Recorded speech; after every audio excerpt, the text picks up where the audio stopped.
Hello বন্ধুরা, তোমাদের সামনে একটা নতুন ভিডিও নিয়ে এসেছি পুডিংয়ের রেসিপি। পুডিং বানানোর জন্য আমরা প্রথমে চিনিটাকে গলিয়ে নিতে হবে ব্রাউনি কালারে। বেশি আবার পুড়িয়ে দিলে হবে না, তেতো ভাব হয়ে যাবে। এই তোমাদের ব্রাউন কালার আস্তে আস্তে নামিয়ে দিতে হবে। গরম অবস্থায় যে বাটিতে পুডিং বানাবে সেই বাটিতে সেপারেট করে দিতে হবে। সুন্দর করে পুডিংটা সমানভাবে ছড়িয়ে দিতে হবে। ছড়িয়ে দেওয়ার মধ্যে এটাকে আমরা 1 ঘন্টা না 15-20 মিনিট রাখলে তোমার ভালো কড়া হয়ে যাবে। তো তোমাদের পুডিংটা করতে সুবিধা হবে। এটাকে আমরা এবার সাইডে রেখে দেবো। মনে রাখো যেন গরম অবস্থা। এবার আমরা দুটো ডিমটাকে এইভাবে ফেটিয়ে নিতে হবে। ফাটানোর পর এর মধ্যে আমরা পাউরুটি, চিনি, দুধ দিয়ে মেজারমেন্ট নিয়ে মিক্সিতে পিষে নিতে হবে। তোমরা ভ্যানিলা এসেন্স দেবে, আমরা দিয়েছি। ডিম তোমাদেরকে দেখাতে পারি না, ডিমে যেটা আসতে পারে সেটা গন্ধ দূর হওয়ার জন্য।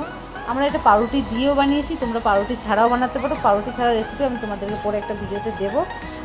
আর এই যে পুডিংটা বানানোর জন্য মেজারমেন্ট নিয়ে যে দিয়েছি, এর মধ্যে এবার মিক্সার মেশিনে পিষে নেবো। ঘোলটা যে তৈরি হলো, এই ঘোলটা আমরা যেটা 15-20 মিনিটের জন্য রেখেছিলাম সাইডে চিনির রসটা, সেটার মধ্যে দিয়ে দিতে হবে।